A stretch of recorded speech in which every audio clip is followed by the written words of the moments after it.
Books বা বইগুলো, এই কবিতাটি লিখেছেন ইংল্যান্ডের বিখ্যাত কবি এলিনর ফার্জন। সম্পূর্ণ কবিতাটি 4টি স্ট্যাঞ্জায় বিভক্ত। তো আমরা এখন প্রথম স্ট্যাঞ্জাটি পড়ব বাংলা অর্থ সহ। What worlds of wonder are our books, আমাদের বইগুলো কতই আশ্চর্যের জগৎ। As one opens and looks, যখনই কেউ বইগুলো খুলে এবং দেখে, new ideas and people rise, নতুন ধারণা এবং মানুষ বা চরিত্রগুলো জেগে ওঠে। In our fancies and our eyes, আমাদের কল্পনায় এবং আমাদের চোখে। এখন আমরা চলে যাব দ্বিতীয় স্ট্যাঞ্জায়। দ্বিতীয় প্যারাটি 4টি লাইন নিয়ে গঠিত।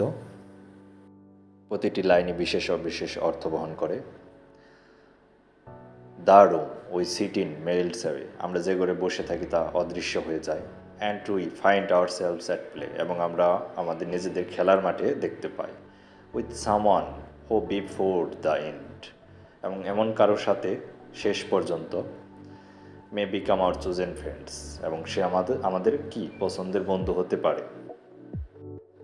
এবং এই স্ট্যাঞ্জায় আমরা ধারণা পেলাম যে আমরা পড়ার সময় যে রুমে বসে পড়ি, একটা সময় আমরা গল্পের মধ্যে এতটাই ডুবে যাই যে আমরা সেই রুম থেকে নিজেরা অদৃশ্য হয়ে এবং আমাদের নিজেদেরকে খুঁজে পাই গল্পের কোনো একটা দৃশ্যপটে।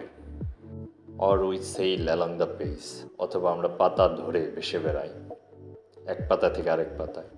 Two some other land or his, অন্য কোনো দেশে বা অন্য কোনো যুগে। Here's our body in the chair, আর এই সময় আমাদের শরীর চেয়ারেই থাকে। But our mind is over there, কিন্তু আমাদের মন অন্য কোথাও পড়ে থাকে। এই কবিতাটি এটি 3 নাম্বার স্ট্যাঞ্জা, আমরা ব্যাখ্যা সহ অর্থ জানলাম। বুকস কবিতাটি নবম দশম শ্রেণীর পাঠ্য বইয়ে অন্তর্ভুক্ত করা হয়েছে। এখন আমরা পড়ব পরবর্তী stanza. Is book is a magic box, প্রতিটি বই একটি জাদুর বাক্স। Which with a touch a child unlocks, যা একটি শিশু ছুঁয়েই খুলে ফেলতে পারে।